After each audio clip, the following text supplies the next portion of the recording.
Langit di atas kampus mulai berubah warna menjadi jingga tua, menandakan kegiatan hari itu akan segera berakhir. Di dalam auditorium, Karina sedang membereskan proposal acara amal bersama dua sahabatnya, Aldi dan Siska. Tawa mereka mengisi ruangan, membahas rencana liburan setelah ujian. Gila Rina, kamu selalu bisa memimpin diskusi dengan kepala dingin. Pantas saja semua cowok di sini naksir. Goda Siska sambil menepuk bahu Karina.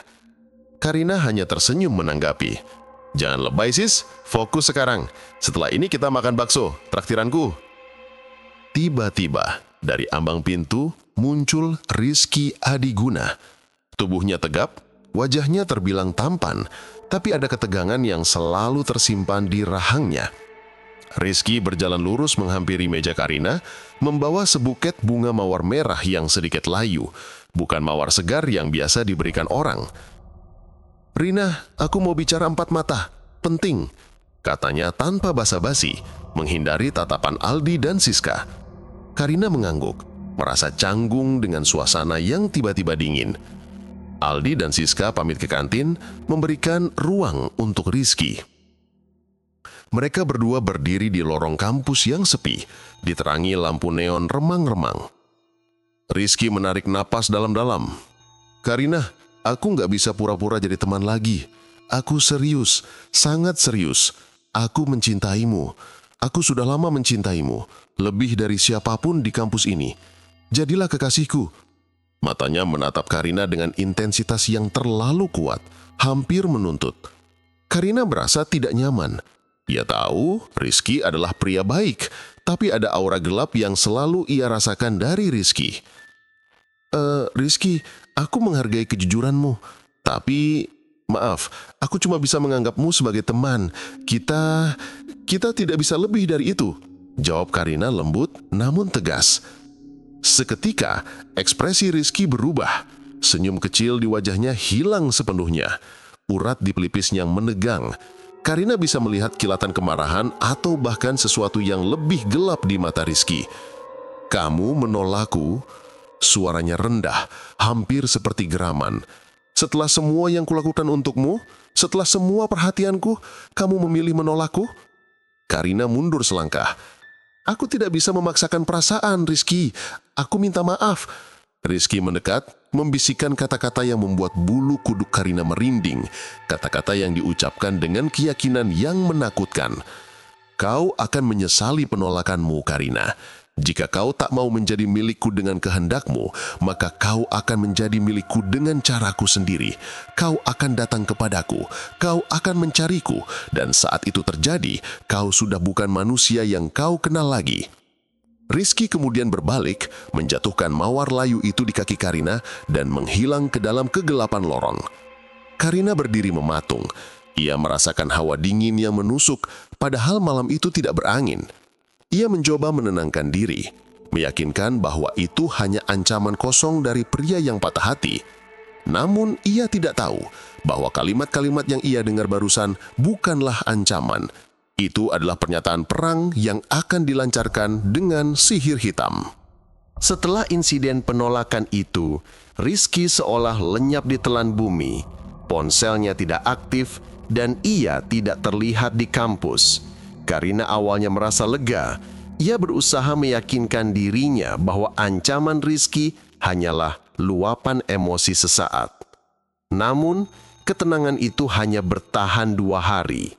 Pada malam ketiga, saat Karina sedang asik menonton film di laptop, ia mencium aroma aneh.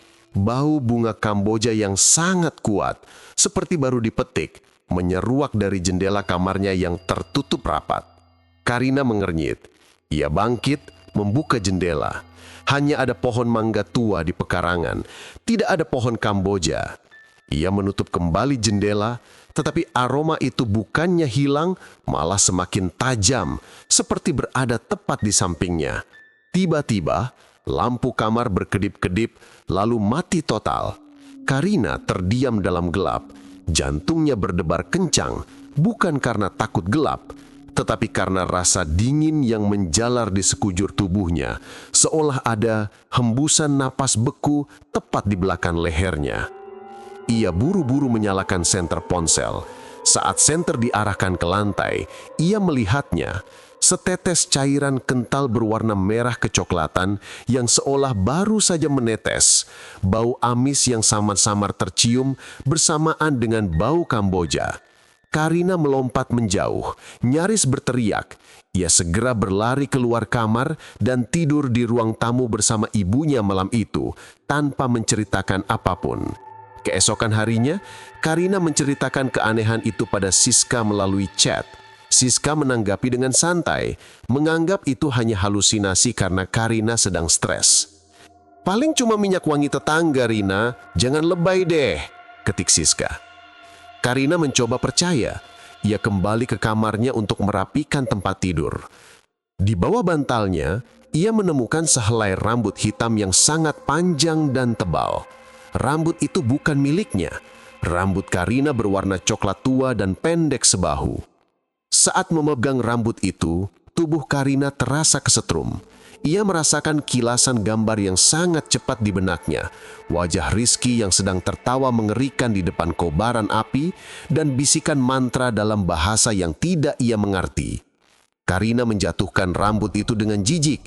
Ia yakin ini bukan lagi kebetulan. Ini adalah permulaan dari ancaman Rizky. Panik, Karina segera menghubungi Aldi. Aldi yang lebih logis menyarankan untuk menghubungi polisi terkait teror tersebut. "Polisi? Aldi, apa yang mau kukatakan? Ada bau Kamboja dan rambut aneh. Mereka pasti menertamakan kok." "Lalu apa? Kita harus mengabaikannya," balas Aldi. Karina terdiam sejenak.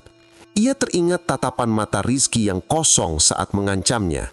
Ia merasa teror ini lebih personal, lebih gelap.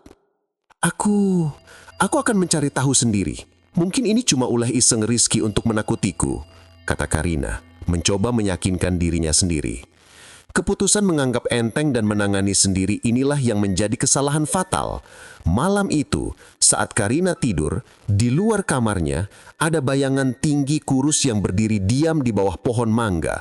Bayangan itu tidak bergerak, tetapi aroma Kamboja di kamar Karina semakin kuat, menembus setiap pori-pori ruangan.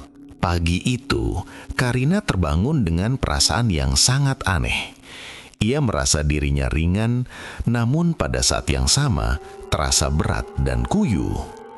Saat ia melihat cermin, ia terkejut. Wajahnya tidak lagi secerah biasanya. Ada lingkaran hitam tipis di bawah matanya, dan kulitnya tampak sedikit pucat.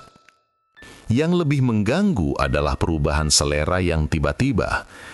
Karina menolak sarapan roti bakar kesukaannya. Ia hanya merasakan dorongan kuat untuk menghirup udara luar, mencium sesuatu yang basah dan berlumut. Di kampus, Albi dan Siska langsung menyadari perubahan pada Karina. "Rina, kamu sakit? Wajahmu pucat banget kayak kurang tidur seminggu," tegur Siska cemas. "Aku cuma kurang enak badan," jawab Karina. Suaranya terdengar datar dan rendah. Saat mereka duduk di kantin, Karina tiba-tiba berdiri. Matanya tertuju pada sebuah pot bunga hias di sudut. Pot berisi tanah basah dan beberapa tangkai rumput liar. Ia berjalan ke arah pot itu dengan langkah lambat, seolah ditarik oleh suatu kekuatan. "Karina, kamu mau kemana?" tanya Aldi panik. Karina tidak menjawab. Ia berlutut di samping pot, mengulurkan tangannya dan menggenggam segumpal tanah basah. Ia lalu mendekatkan gumpalan itu ke hidungnya, menghirup aroma tanah dan lumut dengan tatapan penuh kepuasan. Aldi dan Siska saling pandang, ngeri. Aldi segera menarik paksa Karina kembali ke meja. "Karina, sadar. Apa yang kamu lakukan?" Karina kembali sadar, menatap tangannya yang kotor. Aku tidak tahu. Tiba-tiba aku ingin mencium baunya," katanya, kebingungan. Siska memeriksa pergelangan tangan Karina. Di sana, tepat di lipatan dalam pergelangan tangannya, ada 3 titik kecil, sejajar, berwarna merah darah, seperti bekas taring nyamuk, namun tidak gatal. "Apa ini, Rina? Kamu digigit sesuatu?" tanya Siska.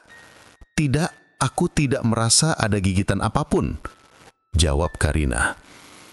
3 titik merah itu sebenarnya adalah titisan merah, simbol dari pelet jaran goyang hitam. Titisan itu menjadi portal bagi kodam atau makhluk jin suruhan untuk masuk dan mengendalikan jiwa korban. Malam harinya Karina kembali ke rumah. Ia duduk di kamarnya yang dingin, merasa gelisah. Tiba-tiba ponselnya berdering. Itu nomor tidak dikenal. Dengan ragu, ia menjawab, "Halo." Di seberang ada suara Rizky. Suaranya lembut, manja, namun mengandung nada otoritas yang mengerikan. "Sayang, kau sudah mulai merasakan kehangatanku, bukan? Tidurlah yang nyenyak. Malam ini aku akan datang menjemput separuh jiwamu. Kau sudah siap, boneka cintaku?" Karina sontak menjatuhkan ponselnya. Ia ingin berteriak, tapi tenggorokannya tercekat. Ia ingin lari, tapi kakinya terasa terpaku. Kepalanya mulai terasa pening dan penglihatannya kabur. Aroma Kamboja menyerbu ruangan dengan intensitas yang memabukkan. Ia jatuh ke lantai. Saat pandangannya mulai meredup, ia melihat sebuah bayangan hitam besar berdiri di sudut ruangan. Bayangan itu tinggi, kurus, dan memiliki mata merah menyala. Bayangan itu adalah kodam yang diperintahkan Rizky. Bayangan itu mengulurkan tangan yang panjang, runcing, dan menyentuh dahi Karina. Pada saat sentuhan itu, Karina merasakan kehendaknya, semangatnya, dan jiwanya seolah ditarik keluar dari tubuhnya, disedot ke dalam kegelapan. Tubuh Karina kejang sebentar, lalu diam. Matanya terbuka, tetapi kosong. Ia sudah tidak lagi menjadi Karina yang ceria. Karina kini berada di bawah pengaruh penuh pelet mengerikan Rizky. Sejak malam itu, Karina memang masih masuk kuliah, namun kehadirannya terasa seperti hantu. Perubahannya drastis dan nyata. Aldi dan Siska panik. Karina tidak lagi tertawa, tidak lagi aktif dalam diskusi. Ia berjalan lambat. Matanya tampak kosong dan menghitam, selalu menatap lurus ke depan seolah ada titik fokus yang hanya dia yang bisa lihat. Jika dipanggil, ia merespons, tetapi jeda responsnya sangat lama, seperti mesin yang lambat mencerna perintah. Yang paling membuat Siska ngeri adalah perubahan fisik Karina. Kulitnya kini tampak kuning pucat dan kering. Rambutnya yang indah kini terlihat kusam. 3 titik merah di pergelangan tangannya kini terlihat semakin jelas, memerah seperti baru ditoreh. "Ini bukan Karina, Al. Ini boneka yang memakai kulit Karina," bisik Siska kepada Aldi saat mereka mengamati Karina dari kejauhan yang sedang duduk diam di bangku taman. Aldi yang awalnya rasionalis kini mulai ketakutan. "Aku setuju, kita harus segera bertindak. Aku sudah cari Rizky di mana-mana, tapi dia benar-benar menghilang. Rumahnya kosong, ponselnya mati. Ingat ancamannya? Kau akan menjadi milikku dengan caraku sendiri," kata Siska menggigit bibir. "Dia main dukun, Al. Aku yakin. Aku pernah dengar cerita klinik soal cinta ditolak." Aldi menghela napas panjang. Sebagai orang yang skeptis, mengakui hal ini terasa menggelikan, namun bukti di depan matanya terlalu nyata. "Oke, kalau begitu, kita tidak bisa lapor polisi. Kita butuh bantuan yang lain." Saat makan siang, Aldi dan Siska mencoba memaksa Karina makan. Mereka menyodorkan semangkuk soto kesukaan Karina. "Ayo Rina, makan sedikit. Kamu kurus banget," bujuk Siska. Karina menatap soto itu, lalu dengan gerakan aneh ia menepis sendok itu hingga soto tumpah. Ia tidak marah, hanya menatap kosong. "Aku tidak lapar," jawab Karina datar. Namun, matanya tertuju pada sebuket bunga Kamboja yang diletakkan di meja sesepuh kantin. Bunga itu sudah layu dan mengeluarkan bau yang sangat kuat. Di luar dugaan, Karina bangkit, berjalan ke meja itu, dan tanpa ragu mengambil sekuntum bunga Kamboja layu, lalu memasukkannya ke dalam mulutnya dan mengunyahnya dengan tatapan penuh kenikmatan. Aldi dan Siska memekik nyeri. "Karina, muntahin, itu budian keasih," teriak Aldi sambil menarik bahu Karina. Karina menepis tangan Aldi dengan kekuatan yang mengejutkan. Ia menatap Aldi dengan mata hitam pekat yang terasa seperti menembus jiwa. Lalu berbisik dengan suara serak, "Manis, aku butuh lebih banyak bunga." Semua orang di kantin terdiam. Itu bukan hanya aneh, itu mengerikan. Aldi dan Siska berhasil menyeret Karina keluar dari kantin yang hening. Rasa malu dan takut bercampur aduk. Mereka tahu satu hal pasti. Mereka sedang berhadapan dengan kekuatan yang jauh melampaui kemampuan mereka. Mereka harus segera mencari bantuan spiritual sebelum Karina benar-benar berubah menjadi boneka tanpa jiwa. Setelah insiden Kamboja, Karina mulai sering menghilang. Ia tidak lagi datang ke kelas dan hanya muncul sebentar di rumahnya dalam kondisi yang semakin memburuk. Aldi dan Siska merasa dikejar waktu. Aldi menggunakan semua kemampuan digitalnya untuk mencari jejak Rizky. Rizky bukan tipe orang yang blak-blakan di media sosial. Tapi Aldi ingat, Rizky pernah menyinggung Ki Jagat dalam postingan yang telah dihapusnya. Setelah berjam-jam melakukan pencarian mendalam di dark web dan forum-forum klinik, Aldi akhirnya menemukan sesuatu yang mengerikan. Ia menemukan forum tertutup yang membahas praktik ilmu hitam. Di sana, ia menemukan thread lama dengan nama pengguna yang mirip Rizky membahas tentang ritual pelet jaran goyang hitam dan seorang dukun bernama Ki Jagat Wulung yang berlokasi di pedalaman Jawa Barat. Inti dari ritual itu, pelet ini tidak bertujuan memikat, tetapi membuat kurban gila, kehilangan kehendak dan menjadi budak seks atau cinta abadi bagi si pembuat. Efek sampingnya adalah kurban akan terlihat seperti mayat hidup dan sangat terikat pada aroma kambuja yang merupakan makanan bagi kodam pengawal pelet tersebut. Siska membaca thread itu dengan tangan gemetar. "Al, ini gila. Ini bukan cuma patah hati, ini kejahatan spiritual tingkat tinggi." Mereka memutuskan bahwa mereka tidak bisa langsung mendatangi Ki Jagat Wulung tanpa persiapan. Mereka harus mencari penangkal atau setidaknya informasi tentang Ki Jagat. Siska teringat cerita neneknya tentang seorang pak tua pemilik warung di pinggir kota yang sering didatangi orang-orang dengan masalah supranatural. Warung kopi itu sederhana, namun suasananya terasa berat dan tenang. Malam harinya mereka mendatangi warung itu. Pak tua, dengan sorot mata yang teduh namun tajam, hanya mengamati mereka tanpa bertanya. "Kami mencari bantuan, Pak. Tentang pelet jaran goyang hitam," kata Aldi hati-hati. Pak tua itu terdiam sejenak, mengaduk kopinya. "Pelet itu bukan cinta, nak. Itu penghancuran jiwa. Kurbanmu sudah setengah jalan menjadi boneka raga tanpa roh. Ini dilakukan oleh orang yang hatinya sudah dirasuki setan dendam." "Apakah ada penawarnya?" tanya Siska putus asa. Pak tua itu menatap mereka lurus. "Penawarnya ada 2. 1, kekuatan batin yang jauh lebih besar dari yang dipakai Ki Jagat. 2, benda utama ritual yang menjadi media koneksi antara Rizky dan kodam di tubuh Karina harus dihancurkan sebelum malam purnama berikutnya." Pak tua menjelaskan, benda itu biasanya adalah foto korban yang dikubur dengan kain kafan dan darah atau bagian tubuh korban seperti rambut atau kuku yang diletakkan di tempat keramat. Kalian harus mencari tahu di mana Rizky menyembunyikannya dan segera. Kodam itu sudah mulai menampakkan diri pada Karina, dan jika dia mulai mengikuti suara Rizky, kalian terlambat. Tutup Pak tua, menolak dibayar, hanya berpesan agar mereka berhati-hati dengan angin malam di dekat tempat Rizky bersembunyi. Aldi dan Siska keluar dari warung itu dengan pikiran yang kacau, namun dengan misi yang jelas. Mereka harus mencari markas Rizky dan menghancurkan benda ritualnya. "Rambut. Rina pernah menemukan rambut aneh di bantalnya," seru Siska tiba-tiba. "Yah, rambut yang bukan miliknya. Tapi Rizky pasti menggunakan rambut asli Karina atau setidaknya bagian tubuhnya," timpal Aldi. Mereka kembali ke rumah Karina. Karina sedang duduk di sudut kamar, merangkul boneka lamanya dengan tatapan kosong. "Karina, rambutmu?" tanya Siska. Karina diam sejenak, lalu menunjuk sebuah kotak perhiasan di lemarinya. Mereka membukanya, dan di sana hilang sehelai rambut gimbal dreadlock buatan yang pernah dipotong Karina sebagai gimmick saat ospek, rambut yang sempat dipuji Rizky karena keunikannya. Aldi memeriksa ponsel Karina. Ia menemukan folder tersembunyi. Di dalamnya ada beberapa foto selfie Karina yang diambil beberapa bulan lalu.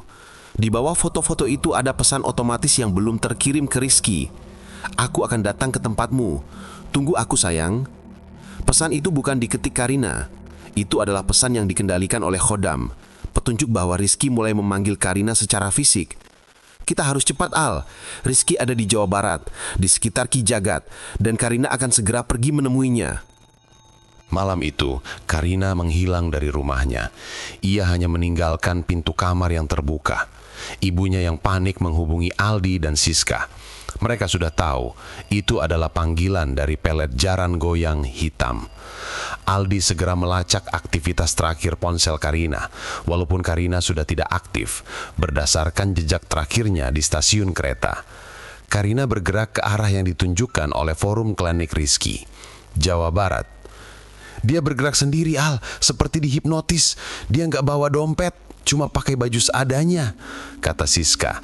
Wajahnya tegang saat mereka berdua menyusul ke terminal.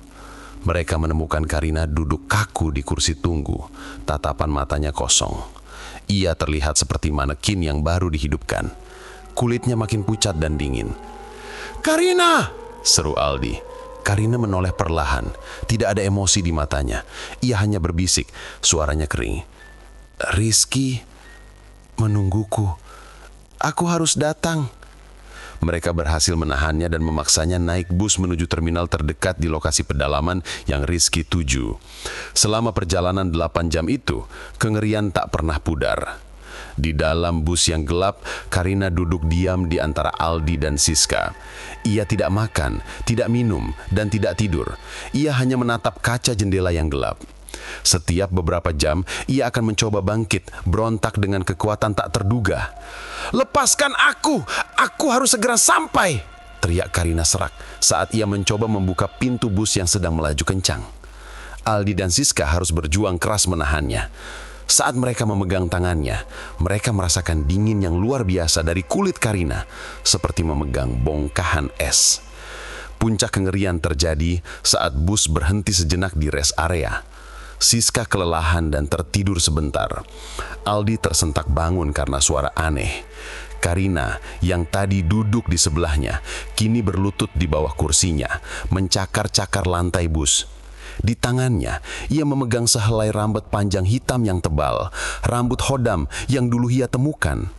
Ia menyunggingkan senyum tipis, namun di senyum itu tidak ada kebahagiaan, hanya kekosongan. "Dia datang, Khodamnya menjagaku," bisik Karina sebelum pingsan karena kelelahan. Saat itu, Aldi menyadari bahwa Karina bukan hanya dikendalikan, tetapi dirasuki oleh entitas yang mengawalnya. Setelah turun dari bus, mereka menyewa mobil dan melanjutkan perjalanan ke daerah yang jauh dari keramaian, mengikuti petunjuk samar dari Rizky di forum klinik. Jalanan berubah menjadi tanah berbatu, dikelilingi hutan pinus yang gelap. Akhirnya, mereka sampai di sebuah rumah sewa tua yang terpencil di kaki bukit. Rumah itu gelap, kotor, dan terkesan ditinggalkan, namun ada asap dupa tipis yang keluar dari cerobongnya, dan bau Kamboja yang kini terasa sangat pekat, lebih pekat dari sebelumnya. Di teras, Rizky sedang duduk. Wajahnya terlihat jauh lebih buruk dari yang mereka ingat. Kurus, dengan mata merah, namun senyumnya lebar, penuh kemenangan. Di atasnya, di atas sebuah kain hitam, terletak boneka yang dibuat dari kayu dan diikat oleh rambut gimbal Karina. Boneka itu dikelilingi bunga Kamboja layu dan darah kering. Rizky menatap Karina yang kini lemah lunglai dalam pelukan Aldi. "Selamat datang, boneka cintaku," sapa Rizky dengan suara gembira dan serak. "Aku tahu kau akan datang, dan kau, Aldi, Siska, kalian terlambat." "Rizky, apa yang kau lakukan? Ini gila, kau menyakiti Karina," teriak Aldi. Rizky tertawa, tawa yang terdengar seperti pecahan kaca. "Menyakiti? Aku memberikan cinta abadi, Aldi. Lihat matanya, dia tidak akan pernah menolakku lagi. Sekarang serahkan dia padaku. Upacara penyempurnaan akan segera dimulai." Tiba-tiba, dari dalam rumah terdengar suara serak batuk-batuk dan langkah kaki yang berat. Sosok Ki Jagat Wulung muncul dari kegelapan pintu. Matanya sipit, tubuhnya kurus kering, dan ia memegang sebuah belati kuningan yang ujungnya sudah menghitam. Malam itu, bulan sabit tipis menggantung di atas hutan pinus, menyisakan kegelapan pekat yang hanya ditembus oleh cahaya obor di teras rumah. Aldi dan Siska berdiri mematung, melindungi Karina yang lunglai, berhadapan dengan Rizky yang gila dan Ki Jagat Wulung yang menakutkan. Ki Jagat Wulung, sang dukun, terlihat sangat tua dengan kulit keriput yang tampak seperti kulit pohon kering. Matanya yang merah menyala menatap Aldi dan Siska dengan pandangan jijik. "Kalian mengganggu ritual," desis Ki Jagat, suaranya seperti gesekan batu. "Gadis ini sudah kuserahkan jiwanya pada Khodam. Dia sudah menjadi hak Rizky.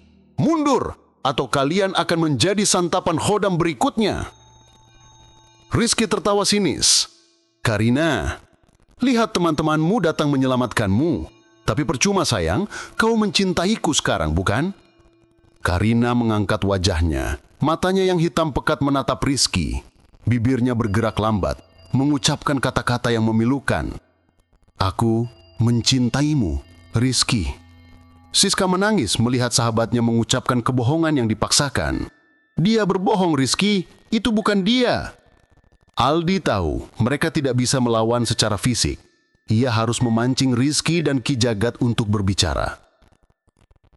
"Kami tahu, Rizky, kau pakai pelet jaran goyang hitam. Itu sihir kotor. Kami akan hancurkan media ritualmu," teriak Aldi mencoba memprovokasi. Wajah Rizky berubah pucat. Ia menatap boneka dan rambut gimbal Karina yang tergeletak di kain hitam. Itu adalah kelemahannya. Ki Jagat maju selangkah, menunjuk boneka itu dengan belati kuningan yang menghitam. "Kau tahu terlalu banyak anak muda, tapi media itu sudah diikat oleh perjanjian darah. Tidak bisa dihancurkan semudah itu." Ki Jagat menoleh pada Rizky. "Tuan muda, mereka ingin menyelamatkan budak cintamu. Biarkan mereka, beri mereka satu kesempatan." Rizky menyeringai jahat. "Baiklah, aku tidak mau dibilang tidak adil. Kalian ingin Karina kembali? Boleh." Ia menunjuk Aldi. "Aku sudah menumpahkan darah hewan dan menanam rambutnya ke tanah keramat. Untuk membatalkan ini, butuh darah yang sepadan." Ki Jagat menimpali dengan suara berat. "1 jiwa sebagai ganti. Salah satu di antara kalian, serahkan diri kalian untuk menjadi tumbal pelet pembalik. Kalian yang akan menjadi boneka dan jiwa Karina akan bebas." Aldi dan Siska terhenyak. Tumbal? Mereka harus memilih siapa yang akan menggantikan Karina menjadi budak seumur hidup. Saat mereka masih terkejut, Khodam yang selama ini mengawal Karina tiba-tiba bermanifestasi. Udara di sekitar mereka menjadi sangat dingin dan pohon-pohon di hutan mulai bergoyang kencang, padahal tidak ada angin. Bayangan hitam tinggi yang memiliki cakar muncul dari belakang tubuh Karina. Khodam itu mencengkeram bahu Karina, membuat gadis itu mendesis kesakitan. "Cepat, pilih. Sebelum Khodam itu memutuskan untuk mengambil kalian berdua sekaligus," ancam Rizky. Matanya berkilat gila. Aldi menatap Siska, lalu menatap Karina. Ia tahu memilih adalah kematian. Ia harus mencari celah. "Kami tidak akan menjadi tumbal kalian. Kami akan cari cara lain," bentak Aldi. Ki Jagat hanya tersenyum egois. "Tidak ada cara lain melawan jaran goyang hitam. Kecuali kalian bisa menemukan tempat ritual utama kami. Tapi itu tidak mungkin. Itu tersembunyi jauh di makam keramat." Saat Ki Jagat teralih, Siska yang selalu dianggap remeh mengambil keputusan nekat. Ia teringat pesan Pak Tua, hancurkan media ritual sebelum purnama. Saat mata Rizky dan Ki Jagat tertuju pada Aldi, Siska diam-diam mengambil batu besar dari tanah di bawahnya, dan dengan sisa tenaga dan keberanian terakhir, ia berlari ke arah meja sesajen. "Aku akan hancurkan ini!" teriak Siska, mengangkat batu itu tinggi-tinggi ke udara, mengarahkannya ke boneka dan rambut gimbal Karina. Dalam sekejap, waktu terasa melambat. Siska berlari. Batu besar di tangannya terangkat tinggi, ditujukan pada boneka ritual yang terbuat dari kayu dan diikat oleh rambut gimbal Karina. Rizky memekik ngeri. "Tidak!" Ia melompat maju, mencoba menghalangi. Namun, Ki Jagat Wulung lebih cepat. Dukun tua itu mengayunkan belati kuningan menghitamnya ke udara. Belati itu tidak mengenai Siska, tetapi menghasilkan gelombang energi hitam yang terasa dingin dan menusuk. Gelombang energi itu menghantam Siska. Gadis itu terlempar ke belakang, tubuhnya membentur dinding kayu rumah dengan suara bruk yang keras. Batu besar itu terlepas dari tangannya dan jatuh. Siska terkapar, batuk darah, namun matanya masih tertuju pada boneka itu. "Bodoh," desis Ki Jagat, wajahnya dipenuhi amarah. "Kau pikir bisa menghancurkan ikatan darah dengan batu?" Sementara Ki Jagat dan Rizky terfokus pada Siska, Aldi melihat celah. Ia segera menarik Karina yang masih di bawah kendali Hodam dan menguncinya di balik tubuhnya. "Siska, kau baik-baik saja," teriak Aldi. Siska meski kesakitan berhasil menunjuk boneka itu. "Al, cepat, hancurkan itu."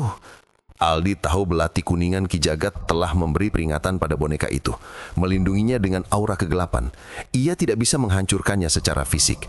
Ia teringat kata-kata Patua, kekuatan batin yang lebih besar. Aldi bukanlah orang spiritual, tapi ia punya cinta kepada sahabatnya. Ia mengambil satu-satunya benda yang ia miliki, kalung perak pemberian mendiang neneknya yang selalu ia kenakan. Dengan keyakinan yang bercampur keputusasaan, Aldi mencengkeram kalung perak itu erat-erat. Ia berbalik ke arah boneka, lalu menempelkan kalung perak itu tepat di dahi Karina. Saat kalung perak yang didoakan itu menyentuh kulit Karina, terjadi reaksi yang mengerikan. Karina tiba-tiba menjerit kesakitan, bukan suara manusia, melainkan lolongan tajam yang bergema di hutan. Hodam di belakangnya juga berteriak, dan bayangan hitam itu tersentak mundur dari tubuh Karina seolah terbakar. Mata Karina yang hitam pekat berkedip cepat. Untuk sepersekian detik, mata coklat asli Karina kembali. "Aldi, lari," bisik Karina, suaranya lemah sebelum mata Hodam kembali mengambil alih. Namun momen singkat itu cukup. Energi positif dari kalung salib itu telah menciptakan sedikit celah di pertahanan Hodam.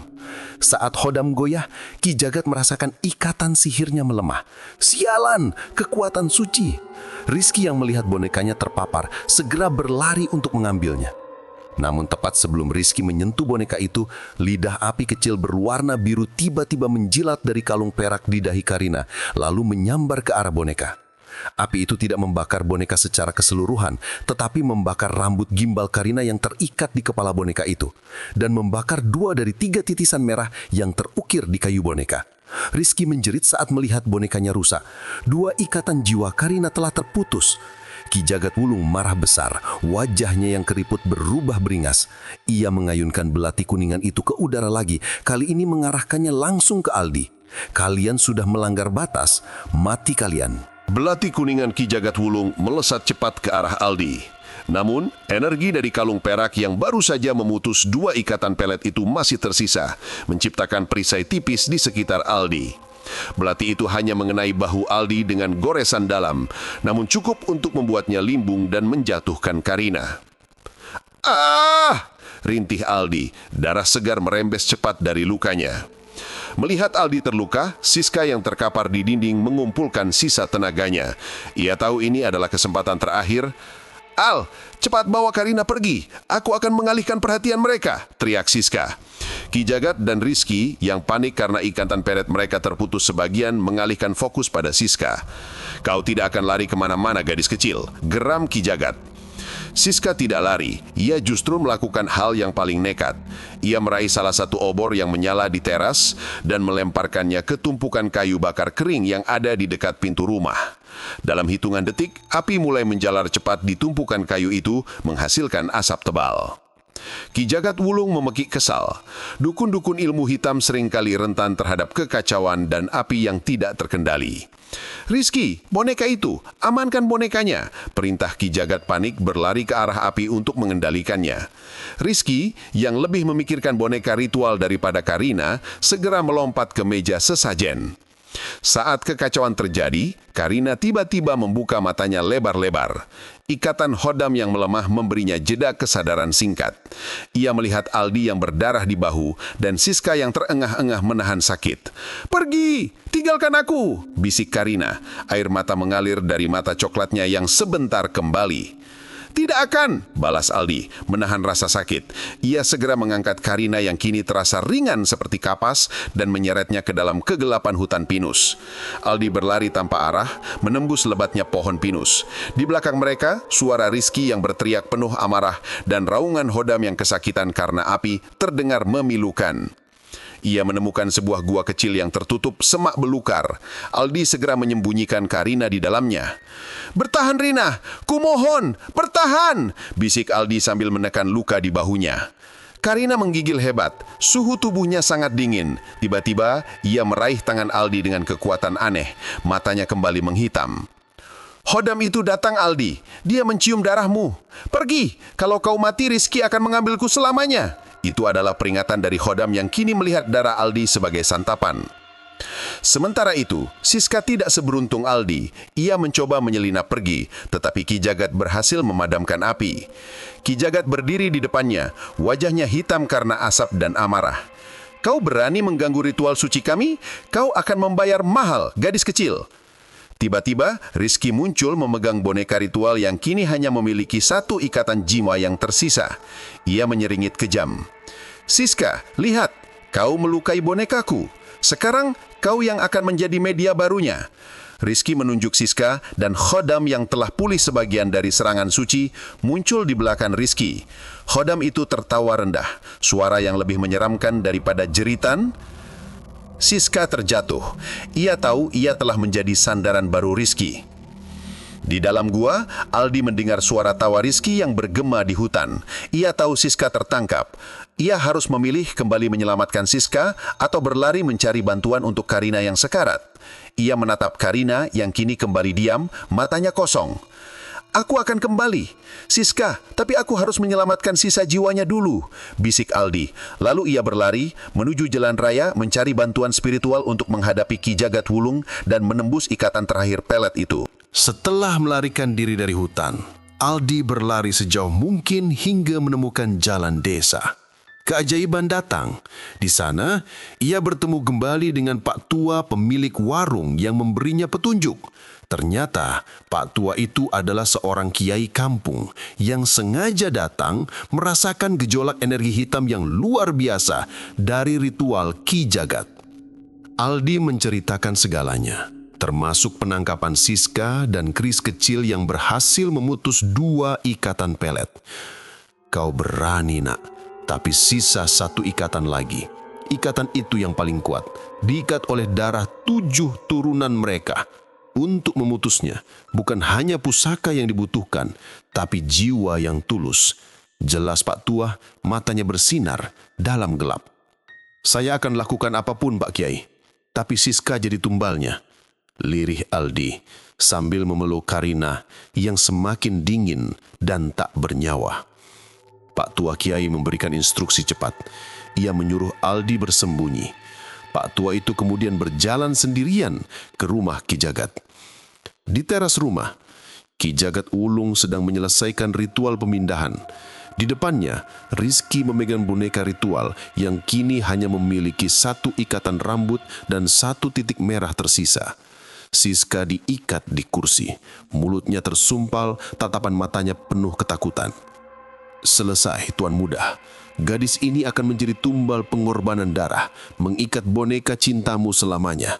Setelah ini, Karina akan utuh menjadi milikmu," kata Ki Jagat. Saat Ki Jagat hendak menggores pergelangan tangan Siska dengan belati kuningan, Pak Tua Kiai muncul dari kegelapan. "Ki Jagat Wulung, kau sudah melanggar janji leluhur. Kau menumbalkan orang yang tidak bersalah," seru Pak Tua Kiai dengan suara lantang namun tenang. Ki Jagat tertawa. "Penghalang tua, kau pikir aku takut padamu? Datanglah Khodam, habisi dia." Khodam itu muncul di belakang Ki Jagat, siap menerjang. Saat Khodam maju, Pak Tua Kiai justru mundur, menunjuk ke arah semak-semak. Aldi muncul, menyerat Karina yang tampak seperti mayat hidup. "Rizky, lihat!" teriak Aldi penuh tekad. "Aku tidak akan membiarkanmu menyakiti Siska. Ambil aku yang akan menjadi tumbal pengganti. Lepaskan Siska dan jangan ganggu Karina lagi." Rizky menyeringai, "Gila. Pilihan yang bagus, Aldi. Lebih tampan, lebih kuat. Ambil dia, Ki Jagat." Ki Jagat tergiur. Tumbal laki-laki yang tulus jauh lebih kuat daripada wanita yang dipaksa. Ia mengangguk. "Baik, serahkan dirimu dan gadis itu akan bebas. Tapi kau harus memutuskannya sendiri, tanpa paksaan." Aldi meletakkan Karina perlahan. Ia menoleh ke arah Siska yang menggelengkan kepala. Air mata membanjiri wajahnya. Aldi mengangguk, tersenyum terakhir kali. Aku mencintaimu, Rina. Dan Siska, lari saat kau bebas. Aldi berjalan mendekati Ki Jagat, menunjukkan lehernya. Saat Ki Jagat mengangkat belati kuningan itu ke leher Aldi, Patua Kiai dengan cepat mengambil keris kecil yang tadi ditemukan Aldi di semak-semak. Dengan kecepatan kilat, ia melemparkannya. Keris kecil itu tidak mengenai Ki Jagat, melainkan menusuk tanah tepat di bawah boneka ritual Rizky. Tiba-tiba tanah di bawah boneka itu retak dan darah hitam kental menyembur keluar. Ikatan terakhir yang bersumber dari tanah keramat itu terputus. Pada saat yang sama, Pak Tua Kiai membacakan mantra pembalik yang sangat kuat. Boom! Energi sihir dari pelet jaran goyang hitam itu tidak punya tempat kembali. Ia tidak bisa masuk ke Aldi yang dilindungi ketulusan, dan ia tidak bisa kembali ke boneka yang telah hancur. Energi itu berbalik, mencari sumbernya, Rizky dan Ki Jagat. Rizky menjerit kesakitan, kulitnya melepuh, dan ia jatuh terkapar, kejang-kejang. Ki Jagat Wulung merinding ketakutan. Ia mencoba melarikan diri, tapi energi pembalik itu menghantamnya, membuatnya terlempar jauh ke dalam jurang gelap. Pelet mengerikan itu telah hancur. Pagi hari setelah kekacauan, Aldi terbangun di rumah sakit. Bahunya diperban tebal. Di sampingnya, Siska duduk. Wajahnya pucat, namun matanya berseri. Kita berhasil, Al. Pak Tua Kiai membawa kita ke sini setelah semua selesai. Bisik Siska, suaranya lega. Mereka menoleh ke tempat tidur di seberang ruangan. Di sana Karina terbaring di bawah pengawasan ketat. Kondisinya masih lemah, namun perubahan paling mencolok terlihat pada matanya. Lingkaran hitam pekatnya telah hilang, digantikan oleh mata coklat yang tenang, meskipun masih terlihat lelah. Pelet jaran goyang hitam telah hancur, jiwa Karina telah kembali. Rizky ditemukan polisi tidak jauh dari lokasi ritual. Tubuhnya tidak terbakar, tetapi ia mengalami kelumpuhan psikis total. Ia terus meracau, menyebut-nyebut nama Karina dan Khodam. Matanya memancarkan ketakutan luar biasa. Dokter mendiagnosisnya dengan kelainan mental permanen akibat trauma berat. Ia tidak bisa diadili karena kondisinya, menjalani sisa hidupnya dalam ketakutan atas apa yang telah ia lepaskan. Sementara itu tubuh Ki Jagat Wulung tidak pernah ditemukan di jurang. Pak Tua Kiai berpesan kepada Aldi dan Siska, dia hanyalah raga yang menumpang, biarlah alam yang menghakiminya. Jangan pernah mencari tahu lagi. Meskipun Karina sudah sadar, ia tidak ingat banyak tentang apa yang terjadi selama ia di bawah pengaruh pelet.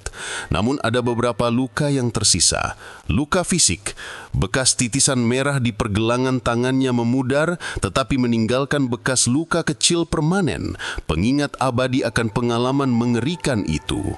Luka spiritual, keris kecil yang menusuk bahunya yang kini telah diambil kembali oleh Aldi memang berhasil memutus ikatan, tetapi ada jejak Khodam yang menempel di tubuh Karina. Pak Tua Kiai menjelaskan, jejak ini akan membuat Karina lebih sensitif terhadap hal-hal gaib dan ia mungkin akan merasakan aroma Kamboja saat ia tertekan atau dalam bahaya. Itu adalah sisa racunnya.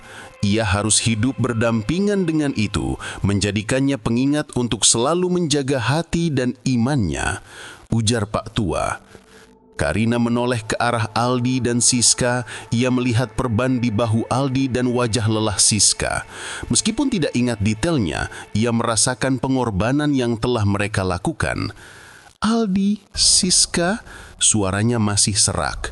Siska segera memeluknya, air mata kebahagiaan. Selamat datang kembali Rina, kita merindukanmu. Aldi hanya tersenyum lega. Ia tidak membutuhkan ucapan terima kasih. Melihat Karina kembali adalah hadiah terbesarnya. Mereka berhasil, namun pengalaman itu mengubah mereka selamanya.